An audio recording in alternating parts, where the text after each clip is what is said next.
اعوذ باللہ من الشیطان الرجیم بسم اللہ الرحمن الرحیم فَإِن طَلَّقَا فَلَا تَحِلُّ لَهُ مِن بَعْدُ حَتَّى تَنْكِحَ زَوْجًا غَيْرَهُ فَإِن طَلَّقَا فَلَا جُنَاحَ عَلَيْهِمَا أَن يَتَرَاجَعَا إِن ظَنَّا أَن يُقِيمَا حُدُودَ اللَّهِ وَتِلْكَ حُدُودُ اللَّهِ يُبَيِّنُهَا لِقَوْمٍ يَعْلَمُونَ سورۃ البقرہ آیت نمبر 230۔ فَإِن طَلَّقَهَا، پھر اگر شوہر نے اسے طلاق دے دی، یعنی اگر شوہر نے اپنی بیوی کو تیسری طلاق بھی دے دی۔ فَإِن طَلَّقَا کہنے کی حکمت واضح ہے کہ اس جگہ فَإِن طَلَّقَا کی بجائے ثُمَّ طَلَّقَا بھی آ سکتا تھا، مگر اس میں حکمت یہ ہے کہ فا اتصال کے لیے آتا ہے، جبکہ ثم میں یہ معنی نہیں پایا جاتا۔ تو یہاں معنی یہ ہوگا کہ دو طلاق کے بعد اگر شوہر متصلاً تیسری طلاق دے دے، یعنی ایک وقت میں 3 طلاقیں دے دے، تو 3 طلاقیں ہی واقع ہو جائیں گی اور عورت مرد پہ حرام ہو جائے گی۔ اس سے معلوم ہوا کہ 3 طلاقیں 3 ہی شمار ہوں گی، چاہے ایک ہی لفظ کے ساتھ 3 طلاقیں دی جائیں یا علیحدہ علیحدہ لفظ کے ساتھ 3 طلاقیں دی جائیں، ایک مجلس میں 3 طلاقیں دی جائیں یا مختلف مجالس میں 3 طلاقیں دی جائیں، ہر حال میں 3 طلاقیں 3 ہی واقع ہوں گی۔ فَلَا تَحِلُّ لَهُ مِن بَعْدُ، تو اس کے بعد اس کے لیے وہ حلال نہیں ہوگی، یعنی تیسری طلاق کے بعد اس عورت کا تعلق اس مرد سے بالکل ختم ہو جائے گا اور یہ عورت بالکل اس کے لیے حلال نہیں رہے گی۔ حَتَّى تَنْكِحَ زَوْجًا غَيْرَهُ، یہاں تک کہ وہ کسی اور خاوند سے نکاح کرے، یعنی یہ عورت طلاق کی عدت گزارنے کے بعد کسی اور آدمی سے نکاح کرے اور وہ اس کے ساتھ صحبت بھی کرے۔ یاد رہے کہ 3 طلاق والی عورت سابقہ پرانے خاوند کے لیے اسی وقت ہی حلال ہو سکتی ہے جبکہ دوسرے آدمی سے نکاح ہونے کے بعد صحبت بھی ہو۔ صرف نکاح کے بعد عورت پرانے خاوند کے لیے حلال نہیں ہو سکتی۔ صحبت کا ذکر صحیح حدیث میں واضح طور پر موجود ہے، چنانچہ روایت میں ہے کہ حضرت رفاع قرظی رضی اللہ تعالیٰ عنہ نے اپنی بیوی کو 3 طلاقیں دے دی، چونکہ 3 طلاقیں 3 واقع ہوتی ہیں اور 3 طلاق کے بعد عورت پہلے خاوند کے لیے حرام ہو جاتی ہے، اس لیے حضرت رفاع کی بیوی کو جب 3 طلاقیں مل گئیں تو انہوں نے عبد الرحمن بن زبیر رضی اللہ تعالیٰ عنہ سے نکاح کر لیا۔ نکاح ہونے کے بعد پہلے خاوند کے پاس جانے کا ارادہ ہوا، نبی کریم صلی اللہ علیہ وسلم کی خدمت میں حاضر ہوئیں، ساری صورتحال بیان کی اور پہلے خاوند کے پاس جانے کا ارادہ ظاہر کیا۔ آپ صلی اللہ علیہ وسلم نے فرمایا لا حتی یذوق عسیلتکی وتذوقی عسیلتہ، تم اس وقت تک رفاع سے دوبارہ نکاح نہیں کر سکتی جب تک کہ عبد الرحمن تمہارا مزہ نہ چکھ لے اور تم اس کا مزہ نہ چکھ لو۔ اس مشہور حدیث سے واضح ہوا کہ حلالہ یعنی پرانے خاوند کے واسطے حلال ہونے کے لیے کسی دوسرے مرد سے نکاح کرنا ہی کافی نہیں ہے بلکہ صحبت بھی ضروری ہے۔ فَإِن طَلَّقَا، پھر اگر وہ بھی اسے طلاق دے دے، یعنی دوسرا خاوند بھی صحبت کرنے کے بعد اسے طلاق دے دے اور طلاق پانے کے بعد وہ عورت طلاق کی عدت بھی گزار لے، فَلَا جُنَاحَ عَلَيْهِمَا أَن يَتَرَاجَعَا، تو ان دونوں پر کوئی گناہ نہیں کہ آپس میں رجوع کر لے، یعنی دوسرے خاوند کے طلاق دینے اور اس طلاق کی عدت گزارنے کے بعد پہلا خاوند اور یہ عورت اگر آپس میں رجوع کر لیں تو کوئی گناہ نہیں۔ ان ظنّا ان یقیما حدود اللہ، اگر ان کا گمان غالب ہو کہ وہ اللہ کی حدود قائم رکھ سکیں گے، یعنی اگر دونوں یہ سمجھتے ہوں کہ اللہ رب العزت نے زوجین کے جو حقوق و فرائض مقرر کیے ہیں وہ اس کی پاسداری کر سکیں گے تو پھر رجوع کر لے۔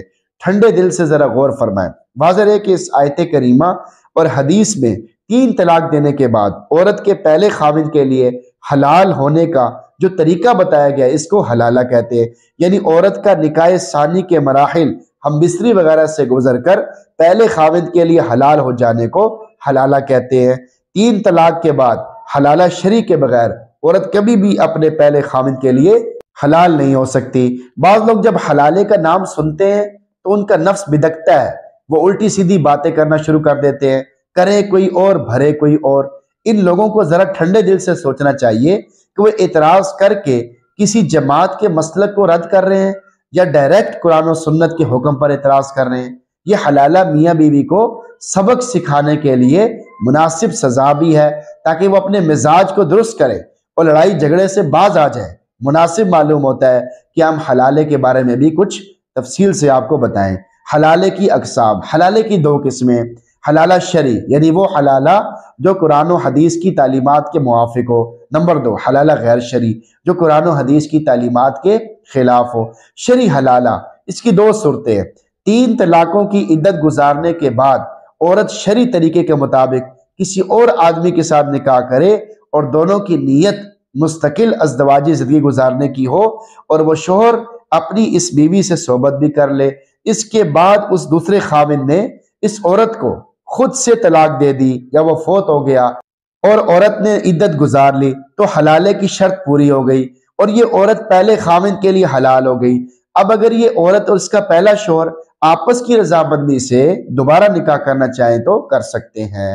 حلالہ شرعی کی ایک دوسری صورت، 3 طلاقوں کی عدت گزارنے کے بعد عورت شرعی طریقے کے مطابق کسی اور آدمی کے ساتھ نکاح کرے اور بوقت نکاح طلاق کی شرط بالکل نہ رکھی جائے اور نئے خاوند کے دل میں صرف جنسی لذت اور ہوس پوری کرنے کی نیت نہ ہو، بلکہ نکاح طلاق کے ذریعے حلالے کی شرط پوری کر کے اس عورت اور اس کے سابقہ شوہر کے گھر کو آباد کرنے اور ان کی اولاد کو برباد ہونے سے بچانے کی نیت ہو تو یہ شخص حسن نیت کی بنا پر اللہ کے نزدیک بھی مستحق اجر ہوگا۔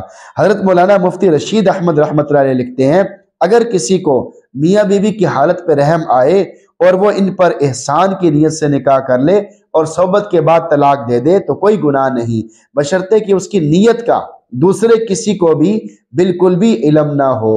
اسی طرح اگر عورت کے دل میں یہ نیت تھی کہ وہ دوسرے شخص سے نکاح کے بعد اس سے طلاق حاصل کر کے پھر پہلے شوہر سے نکاح کر لے گی اور اس نیت کا کسی دوسرے کو بالکل کوئی علم نہ ہو تو اس عورت پر کوئی گناہ نہیں ہے۔ تو یہ 2 صورتیں بیان کی ہیں، بڑی زبردست صورتیں بیان کی ہیں، ان کو سمجھنا چاہیے، اچھی طرح ذہن نشین کرنا چاہیے۔ اب آگے غیر شرعی حلالے کو بتایا جا رہا ہے۔ غیر شرعی حلالہ اور اس کا حکم۔ حلالہ غیر شرعی کی صورت یہ ہے کہ نکاح کے وقت شرط طے کر لی جائے کہ دوسرا خاوند صحبت کرنے کے بعد لازمی طور پر اس عورت کو طلاق دے دے گا، تو یہ حلالہ غیر شرعی ہے۔ یا شرط تو طے نہ کی جائے لیکن دوسرے خاوند کی نیت مستقل ازدواجی زندگی گزارنے کی نہ ہو اور نہ ہی عورت اور اس کے سابقہ شوہر کے گھر کو آباد کرنے کی نیت ہو، بلکہ صرف جنسی لذت اور شہوت پوری کرنے کی نیت ہو تو یہ حلالہ غیر شرعی ہے۔ حلالہ غیر شرعی کا حکم۔ حلالہ غیر شرعی حرام، معصیت، گناہ ہے۔ حدیث پاک میں اسی حلالے کی مذمت بیان کی گئی ہے، اسی کو حدیث میں لعنت والا فعل قرار دیا گیا ہے اور ایسے آدمی کو جفتی کے لیے مانگا ہوا بکرا کہا گیا ہے۔ تاہم ایسا نکاح منعقد ہو جاتا ہے اور ازدواجی تعلق اور طلاق کے بعد حلالے والی شرط بھی پوری ہو جاتی ہے اور وہ عورت پہلے خاوند کے لیے حلال ہو جاتی ہے۔ حلالے کو جائز کرنے کی حکمتیں، شریعت مطہرہ جو بھی حکم طے کرتی ہے اس میں اتنی حکمتیں ہوتی ہیں کہ بندہ ان کو شمار ہی نہیں کر سکتا۔ شرعی حلالے کو شریعت نے مقرر کیا ہے تو اس میں بے شمار حکمتیں ہیں، ان میں سے کچھ آپ کو بیان کی جاتی ہیں۔ حلالے کی پہلی حکمت، 3 طلاق کے بعد شوہر بیوی کے دوبارہ رشتہ زوجیت میں منسلک ہونے کے لیے قرآن و حدیث میں حلالے جیسی کڑی شرط اور سزا عائد کی گئی ہے جو غیرت مند اور باعزت مرد و عورت دونوں کے حق میں غیرت کے بھی خلاف ہے اور انسانی عزت و شرف کے اعتبار سے بھی نہ صرف کڑوا گھونٹ بلکہ زہر کا پیالہ پینے کے برابر ہے، اور اسی تلخ پہلو کے اعتبار سے زوجین کے لیے حلالہ سزا بنتی ہے۔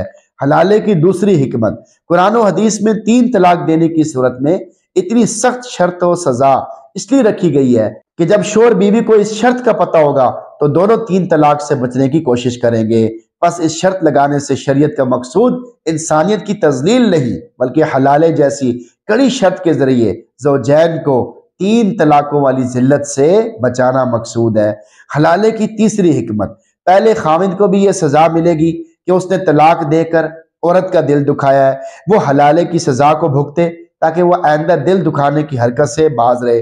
عورت کے لیے بھی یہ سبق ہے وہ خاوند کی نافرمانی نہ کرے اور اسے غصہ نہ دلائے تاکہ وہ 3 طلاق سے باز رہے۔ حلالے کی چوتھی حکمت، اگر شرعی حلالے کی کوئی بھی حکمت سمجھ میں نہ آئے تو یہی حکمت ہی بہت بڑی اور اہم حکمت ہے کہ یہ شریعت کا حکم ہے۔ شریعت کے حکم کے بعد کوئی بات سمجھ نہ بھی آئے تو بندے اور غلام کے لیے درست نہیں کہ وہ شریعت کے حکم کے سامنے چوں چراں کرتا پھرے۔ وَتِلْكَ حُدُودُ اللَّهِ يُبَيِّنُهَا لِقَوْمٍ يَعْلَمُونَ، یہ سب اللہ کی حدود ہیں اور وہ انہیں کھول کر بیان کر رہا ہے ان لوگوں کے لیے جو سمجھ رکھتے ہوں، کیونکہ یہی لوگ اللہ تعالیٰ کے ان احکامات سے فائدہ اٹھا سکتے ہیں، پھر دوسروں کو بھی فائدہ پہنچا سکتے ہیں۔ اس میں اہل علم کی جس فضیلت کا بیان ہے وہ مخفی نہیں، چھپی ہوئی نہیں، کیونکہ اللہ تعالیٰ نے اپنی حدود کی وضاحت اور بیان کرنے کو ان لوگوں کے ساتھ مختص کیا ہے جو بات کو سمجھنا چاہتے ہیں، اور اس آیت میں وہی لوگ مقصود اور مراد ہیں۔ شریعت نے عورت کو مجبور نہیں کیا۔ نقطہ، اس بات کو اچھی طرح سمجھ لیں کہ شوہر کے 3 طلاق دینے کے بعد عورت کو شریعت مطہرہ نے ہرگز مجبور نہیں کیا کہ وہ ضرور پہلے شوہر کے پاس ہی جائے، بلکہ اس کے لیے بالکل درست ہے کہ وہ کبھی بھی پہلے شوہر سے نکاح کے لیے تیار نہ ہو۔ لیکن اگر 3 طلاقیں دینے والے شوہر کے پاس جانے کے لیے عورت تیار ہے تو وہ خود ہی دوسرے شخص کا منہ دیکھنے کے لیے آمادہ ہو گئی ہے، شریعت نے اس کو مجبور نہیں کیا، اس لیے کہ پہلے شوہر کے پاس جانے کے لیے کسی اور شخص سے شرعی نکاح اور حلالے کے بغیر اور کوئی صورت نہیں ہے۔ لہٰذا یہ کہنا کہ غلطی مرد نے کی اور دوسرے آدمی کا منہ دیکھنے کے لیے عورت کو مجبور کیا گیا ہے، یہ عقل و دانش کے بالکل خلاف ہے، اس لیے کہ دوسرے کا منہ دیکھنے کے لیے عورت خود آمادہ ہوئی ہے، شریعت نے اسے مجبور نہیں کیا۔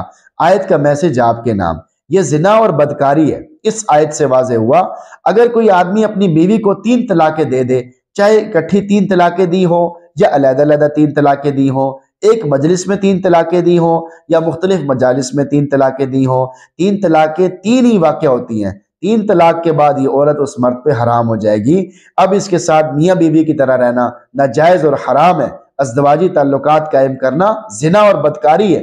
واضح رہے 3 طلاق کو ایک شمار کرنا قرآن و حدیث کے خلاف اور اجماع صحابہ کے خلاف، علماء سلف کے خلاف، فقہائے کرام کے خلاف، مشائخ عظام کے خلاف، ائمہ 4 کے متفقہ فیصلہ سے بغاوت اور کھلی گمراہی ہے۔ سلطان المحدثین ملا علی قاری رحمۃ اللہ علیہ 3 طلاق کے 3 واقع ہونے پر اتفاق نقل کرتے ہوئے فرماتے ہیں وَذَهَبَ جُمْهُورُ الصَّحَابَةِ وَالتَّابِعِينَ وَمَنْ بَعْدَهُمْ مِنْ أَئِمَّةِ الْمُسْلِمِينَ إِلَىٰ أَنَّهُ يَقَعُ ثَلَاثًا۔ جمہور صحابہ، تابعین اور ان کے بعد کے ائمہ مسلمین اس بات کے قائل ہے اگر کوئی آدمی ایک دم اپنی بیوی کو 3 طلاقیں دے دے تو 3 طلاقیں واقع ہو جاتی ہے۔ قادیانیوں کا عقیدہ، ختم نبوت پہ ڈاکہ ڈالنے اور نبی اکرم صلی اللہ علیہ وسلم کے ساتھ دشمنی رکھنے والے قادیانیوں کا یہ عقیدہ ہے کہ 3 طلاقیں 3 نہیں بلکہ 1 ہوتی ہے۔ ان کی کتابوں کی کچھ عبارتیں ہیں۔ احمدیہ کے نزدیک اگر 3 طلاقیں ایک دفعہ ہی دے دی جائے تو 1 رجی طلاق متصور ہوگی، یعنی 1 ہی رجی طلاق ہوگی۔ چند روزہ زندگی کے لطف کے لیے اپنی آخرت خراب نہ کرے۔ ان دلائل سے واضح ہوا کہ 3 طلاق کو 1 طلاق سمجھنا نبی اکرم صلی اللہ علیہ وسلم کے دشمنی رکھنے والوں کا مذہب ہے۔ وہ آدمی ذرا اپنے دل پہ ہاتھ رکھ کے سوچے اگر اس نے اس چند روزہ زندگی کے لطف کے لیے قرآن و حدیث اور اجماع امت کی مخالفت کی اور نبی کریم صلی اللہ علیہ وسلم کے دشمنوں کے طریقہ کار پہ عمل کیا تو کل قیامت کے دن اللہ کے نبی صلی اللہ علیہ وسلم کو کیا منہ دکھائے گا؟ خدا را اس چند روزہ زندگی میں نفسانی خواہشات پہ عمل کر کے اپنی آخرت کی ہمیشہ کی زندگی کو برباد نہ کریں۔ اگر حدود اللہ کو پامال کرتے کرتے غیروں کے نقش قدم پہ چلتے چلتے اس دنیا سے چل بسے تو موت، قبر، آخرت، قیامت کے دن کیا بنے گا؟ بعض لوگ 3 طلاقیں دینے کے باوجود بغیر حلالہ شرعی کے عورت کو اپنے پاس رکھ لیتے ہیں اور میاں بیوی کی طرح رہ کر اللہ رب العزت کے غضب اور اس کی ناراضگی کو دعوت دیتے ہیں۔ دوسرے مسلمانوں کے لیے ضروری ہے کہ ایسے آدمی کے ساتھ بائیکاٹ کر دے۔ فقیہ العصر حضرت مولانا مفتی محمد عبد الستار رحمۃ اللہ علیہ ایسے آدمی کے بارے میں لکھتے ہیں اگر یہ عورت واقعی مغلظہ ہو گئی ہے تو ایسے شخص مذکور کے ساتھ رہنا ہرگز درست نہیں، باوجود فہمائش کے اگر یہ شخص اس عورت سے مکمل علیحدگی اختیار نہ کرے تو اس سے قطع تعلقات کرنا ضروری ہے۔ اہل اسلام اسے اپنے بیاہ شادی وغیرہ میں شریک نہ ہونے دے۔ خیر الفتاوی۔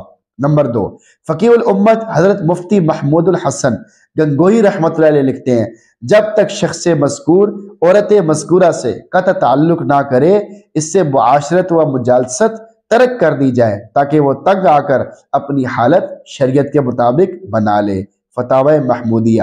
نمبر 3، حضرت مولانا مفتی محمود صاحب رحمۃ اللہ علیہ لکھتے ہیں مسلمانوں کو لازم ہے کہ انہیں توبہ کرنے پر مجبور کریں ورنہ ان سے اپنے تعلقات منقطع کر لیں۔ نمبر 4، حضرت مولانا مفتی محمد تقی عثمانی صاحب دامت برکاتہم لکھتے ہیں ایسا شخص حرام کاری کا مرتکب ہے، اس کو راہ راست پر لانے کے لیے ہر ممکن طریقہ اختیار کرنا چاہیے۔ اگر وہ باز نہ آئے تو اس سے میل جول کے خصوصی تعلقات نہ رکھنے چاہیے۔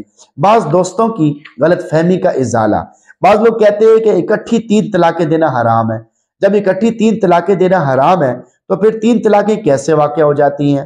ان لوگوں کی خدمت میں عرض ہے کہ ضروری نہیں ہے کہ جو کام حرام اور گناہ ہو وہ کرنے سے واقعہ بھی نہ ہو۔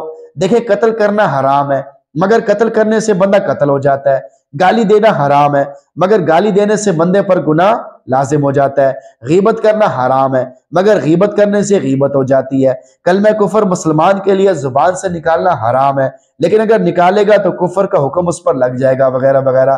اسی طرح سمجھیے، اگرچہ اکٹھی 3 طلاقیں دینا حرام ہے، بندہ گناہ گار ہوتا ہے مگر 3 طلاقیں دے دے گا تو 3 طلاقیں واقع ہو جائیں گی۔ نکتہ، پھر ایک بھی واقع نہیں ہونی چاہیے۔ جو لوگ غلط فہمی یا ضد یا اغراض فاسدہ کی وجہ سے کہتے ہیں کہ 3 طلاقیں 3 واقع نہیں ہوتی بلکہ ایک ہی واقع ہوتی ہے، تو آپ کی خدمت میں عرض ہے، اگر 3 طلاقیں 3 واقع نہیں ہوتی تو جو لوگ 3 کو ایک سمجھتے ہیں پھر 3 میں سے ایک کیسے واقع ہوگی؟ بعض بیماریاں ایسی ہوتی ہیں جو انسان کی بینائی کو کمزور کر دیتی ہیں، بعض ایسی ہوتی ہیں جس کی وجہ سے سرے سے بینائی کے ہی سلب ہونے کا خطرہ ہوتا ہے، یعنی نظر کا۔ اس طرح سمجھیے، ہر گناہ ایمان کو کمزور کر دیتا ہے، جبکہ بعض گناہ ایسے بھی ہیں جن کی وجہ سے ایمان کے ہی ختم ہونے کا خطرہ ہوتا ہے۔ ان میں سے ایک گناہ دین کی تحقیر بھی ہے، دین کو ہلکا سمجھنا ہے۔ جب ایک طرف بیوی ہو، دوسری طرف دین شریعت کا حکم اور تقاضا ہو، اگر کوئی آدمی قرآن و سنت کی آڑ میں کسی باطل مذہب کا سہارا لے کر اپنی بیوی کی خاطر فقہی مسلک حنفی، شافی، مالکی، حنبلی تبدیل کرتا ہے اور بیوی کی وجہ سے شریعت کے حکم سے منہ موڑ لیتا ہے، اللہ اور اس کے رسول کی اطاعت سے انحراف کرتا ہے اور خواہش پرستی کرتا ہے اور بقول قرآن وَاتَّبَعُوا أَهْوَاءَهُمْ اپنی خواہشات کے پیچھے چلتا ہے، تو ایسے آدمی کے ایمان کے سلب ہونے کا خطرہ ہے۔ چنانچہ فتاوی شامی میں ہے، جو آدمی محض شادی کی وجہ سے شافی مذہب کی طرف پلٹ جاتا ہے تو ایسے آدمی کے کفر پر مرنے کا خطرہ ہے، اس لیے کہ اس نے مردار اور بدبودار کے لیے دین کی اہانت کی ہے، تذلیل کی ہے۔ 3 طلاقوں کے بعد حلالہ کیے بغیر سکون نہیں مل سکتا۔ اب لوگ مسلک تبدیل کرنے کی بجائے بالکل ہی پٹری سے اتر کر خواہش پرستی کی دلدل میں پھنس جاتے ہیں اور من مرضی کے مالک بن جاتے ہیں، شریعت کے 3 طلاقوں کے حکم کا مذاق اڑاتے ہیں، بے سکونی اور گناہوں والی زندگی میں دھنستے پھنستے چلے جاتے ہیں۔ اور اس بات کا سروے کیا گیا ہے، جو 3 طلاقیں دینے کے بعد حلالہ کیے بغیر میاں بیوی بن کے رہتے ہیں وہ کبھی بھی سکون سے نہیں رہ سکتے۔ سوچیں، جو حلال ہونے کی حالت میں آپس میں اکٹھے نہ رہ سکے وہ حرام ہونے کی حالت میں آپس میں اکٹھے کیسے رہ سکیں گے؟ شریعت کے احکامات میں فائدے ہی فائدے ہیں۔ شریعت کے احکامات کو سامنے رکھنا چاہیے، اپنے ایمان کو مضبوط رکھنا چاہیے، مضبوط بنانا چاہیے اور اب مضبوط بناتے رہنے کی فکر کرنی چاہیے۔ جب ایمان مضبوط نہیں ہوگا تو آدمی قدم قدم پر اس کے پھسلنے کا خطرہ ہوگا۔ شریعت کے احکامات کی پیروی کرنی چاہیے، شریعت کے احکامات پر عمل کرنا چاہیے، اپنے فائدوں کو اپنی من مرضیوں پر عمل نہیں کرنا چاہیے۔ تو اللہ تعالیٰ سے دعا ہے کہ اللہ تعالیٰ ہمیں اس آیت کے مفہوم کو اچھی طرح سمجھنے کی توفیق عطا فرمائے اور ہم سب کو قرآن پڑھنے، سننے، سمجھنے کی بھی توفیق نصیب فرمائے۔ آمین۔